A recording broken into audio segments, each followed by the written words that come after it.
Greetings, I'm back again. Gotta do it no matter what's going on. Gotta keep going. Gotta talk about my thoughts of WrestleMania XL, WrestleMania 40 Night number 1.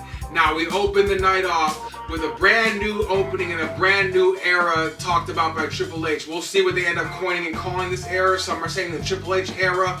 I don't know if that's gonna stick, we'll see. But either way, the brand new entrance video was wonderful. I love it. It was like more animated, but in a cool, vibrant way. It wasn't too much over the top. I like the new music and all that. And we have the opening match, which I didn't expect. I thought this could have main evented the night before Rock and Roman, but either way, we have Becky Lynch taking on Rhea Ripley in the first opening match, and Becky Lynch is sick with like a 102 fever, and she has strep throat, but she's still in there throwing down and giving it her all and seeing red. Like when she would fight Charlotte Flair, she was just really intense, and she just slaps in the face, and what a great match. But Rhea Ripley is not backing down. She literally is the demon in your dreams, as played out to the ring by the band, you know. I really can't put my finger on what was bad about this match, because there wasn't really anything bad about the match. It was a great match, wonderful. Rhea Ripley, I thought, had too much she couldn't deal with Becky Lynch. I thought Becky Lynch was too much for Rhea Ripley to deal with, but no, Rhea Ripley actually pulled out the victory, but she had to use, I think, 3 riptides and, you know, all kinds of extra aggression to get the job done. It was not an easy job for her to get done, but once she got it done, it was done, and it was another day at the office for her. You know, that's it. Reigning champion, Rhea Ripley retains the title. The dominant eradicator, we'll see if she can hold it till next WrestleMania at this point. Like, my goodness, she is on a roll. Mommy, I don't know if she can be stopped. Mommy may always be on top. And nothing taken away from Becky, though, for having a fever and all the things that she possibly rumored to have into this match. You gotta just give her a big round of applause, because that was not easy to do, to go out there in the 50-degree weather. Not to mention, yeah, it was 50-degree weather for all these wrestlers, so crazy. Give it to her. Round of applause for Becky Lynch. And on to the next match, which was Gunther taking on Sami. Wait, no. I think the next match was a ladder match. I'm out of order here, sorry. The next match was the ladder match for the tag team championships, but they were separately appended from the ring, and a team could grab them separately. So it turns out Austin Theory and Grayson Waller get lucky and get the little window to climb up there and grab them, and they grab them and they become the brand new SmackDown Tag Team Champions. I never would have even thought that was going to happen, but it happened, and it happened fast. And after that, I'm thinking, who could possibly become the Raw Tag Team Champions? It has to be like New Day, or possibly, you know, maybe it would be Tyler Bate and Pete Dunne, because that would be a really interesting dynamic to have them on Raw and Grayson Waller and Austin Theory on SmackDown.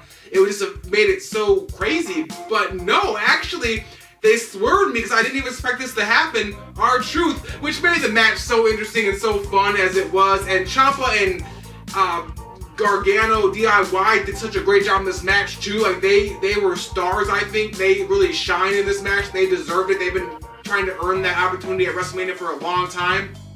So it was great and wonderful to see them get that chance and to hit those crazy bumps, and JD McDonough taking the giant bump off the top of the ladder, and just chaos like a ladder match should be. Loved it.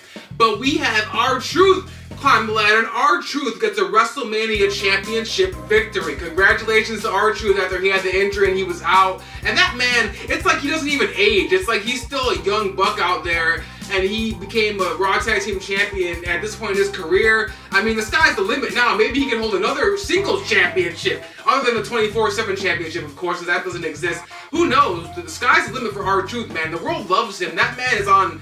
He's on another level of, you know, respect and love with the crowd. They could really use that to their advantage. So we'll see where this goes. So congratulations to him. And The Miz became a champion at WrestleMania as well again. So that's good to see that, because he hasn't been a champion at WrestleMania since he defended the title, what, 10 years ago or more now? So congratulations to both of them. Got the victory. And congratulations to all the teams, because you all tore the house down in that ladder match, and you all did your job 100% like you were supposed to. Loved it. And on to the next match, which was, I believe, Bianca Belair, Jade Cargill, and Naomi taking on Asuka, Kairi Sane, Dakota Kai, Damage Control. And this match was great too. And when Jade gets in there though, the crowd is just 1,000% behind her. That crowd loves Jade Cargill for being such a newcomer. She's really connecting with the crowd very fast and very spontaneously. And I think like this can be something that can be a once-in-a-generation, once-in-a-lifetime talent. Like she said, I can see that now. And Naomi and Bianca were doing everything that they could do to showcase their skills as well, and they looked like 100% out there. And it just, those three women together, where it seemed like an unstoppable trio. It seems like they can't be toppled as a trio. I don't know if anybody could ever beat them, any other women's trio. If Damage Control couldn't do it, I don't know who can. But Jade Cargill gets the victory with the Beth Phoenix style Glam Slam. I don't know what she calls it, but it's the Glam Slam Rebirth. And the little pin she does is, you know, nice and hot looking, and it just really fit. And the match was great. And what a great debut at WrestleMania for Jade Cargill. I really am excited to see her maybe face Charlotte Flair next year. That's where I see this going, but I don't know. I'm not 100%, but that's what it feels like where they're going with this. But we'll see. Because her and Charlotte would tear the house down. I believe that could only happen at WrestleMania, them two. But maybe they'll do it before that. I don't know. We'll see. And also in the night, we have a tag team match between Andrade, Rey Mysterio against Dominic Mysterio and Santos Escobar. And this match just had pure chaos because it has all the LWO and all the Legado del Fantasma. And everybody's out there and they're just giving it. They're all flipping and flopping all over the place. And Rey Mysterio is just 100% so smooth in that ring. And Santos did his job perfectly, and Santos was looking great out there. You know, he seemed like he was so excited to actually have a WrestleMania moment, and Andrade as well being inserted in there. He had his WrestleMania moment. So just so many WrestleMania moments for so many people who well deserve them. You gotta love it. Dominic is hated by the entire world, of course, just like we all knew he should be. And then we have the Philadelphia Eagles players get involved and cost the victory for them. And Rey Mysterio and Andrade get the victory, much to the chagrin of Dominic Mysterio and Legado. But hey, it was a great, really fun match. I don't know if it was the best match of the night, but it was really fun and it did exactly what it should do. And on to the next match, which was Jimmy Uso versus Jey Uso, brother versus brother. And you know, this match definitely lived up to the hype. It was just what I thought it would be, a non-stop scrap between the two. They were hitting each other hard. There may have been about 17 super kicks in this match. And Jimmy Uso begging, please, please, don't, I'm sorry for everything. And then still trying to come at Jey, but no, Jey saw it coming.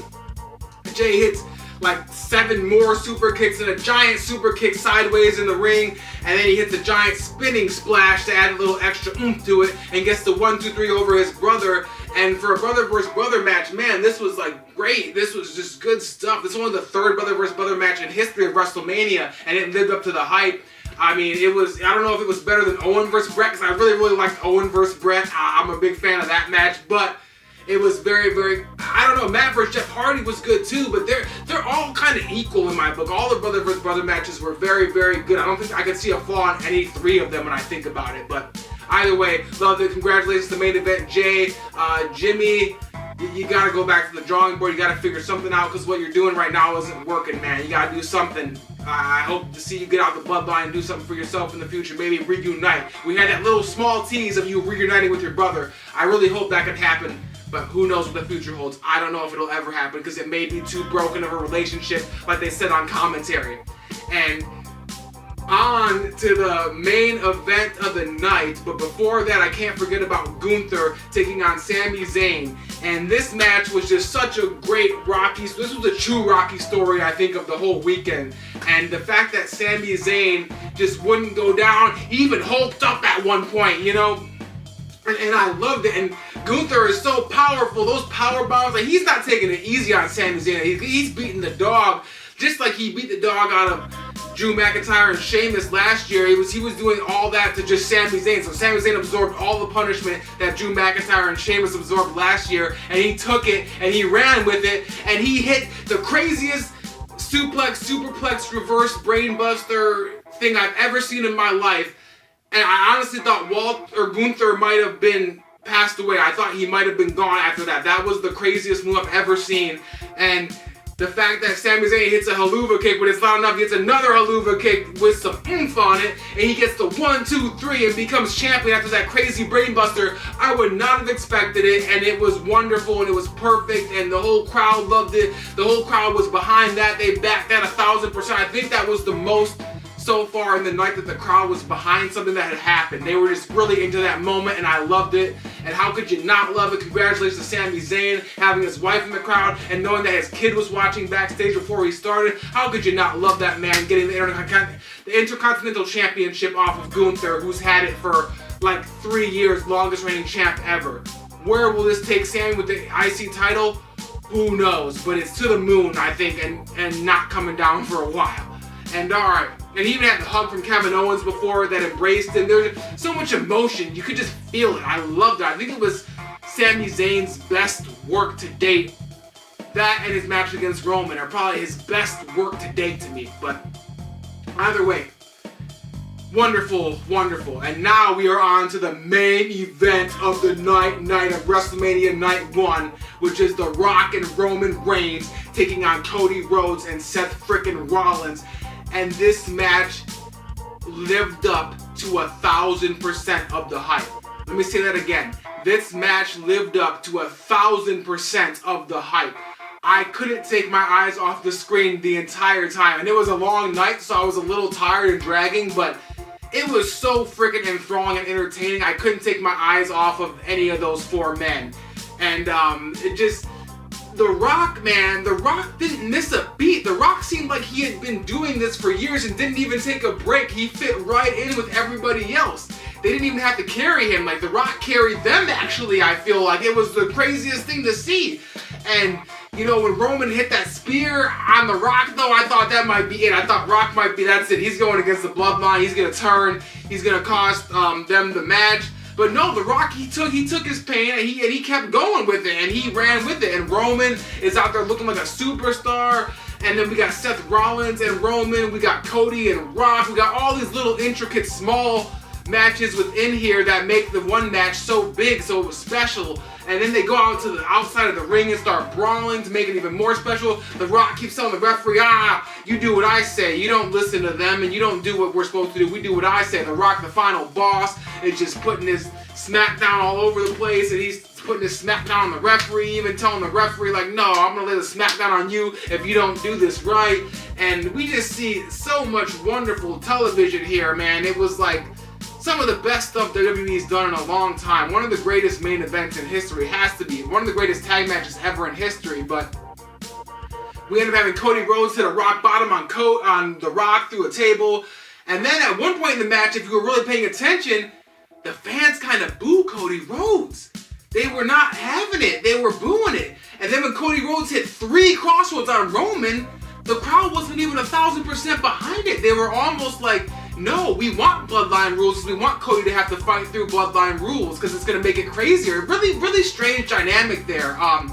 And the crowd was absolutely over for The Rock. It was almost like I felt really, really bad for Cody because all he's been through, and then the crowd was just behind The Rock like 1,000%. Even him being a heel, they were just 1,000% behind him. But it's Philly, so somebody in creative should have known that was definitely a possibility. So I don't know if that's what they wanted or it's not, but it just blew my mind how the crowd was not 1,000% behind Cody hitting those crossroads and pinning Roman Reigns there. I mean, the whole arena should have been popped. That should have been the pop of the entire night, but no.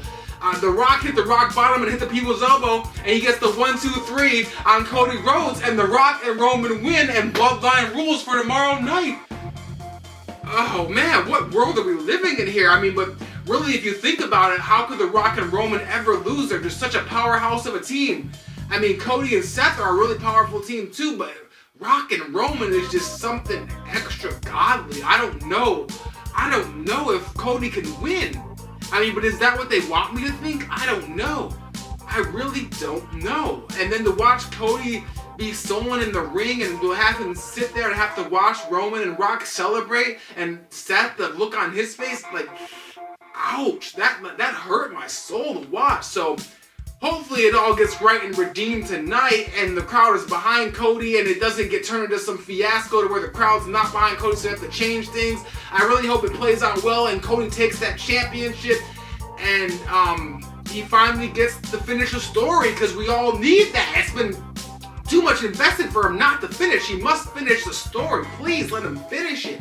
If he doesn't, and Roman wins, I'm going to still be happy for Roman, but there'll always be a part of me that's like, Ouch, that's a lot of lost time for a lot of people, and Cody, a lot of lost life for him not to win that championship and take it home to the mantle for Dusty to look on at it from above. I mean, if that doesn't happen, I don't know what kind of world we're living in. Like, I really don't.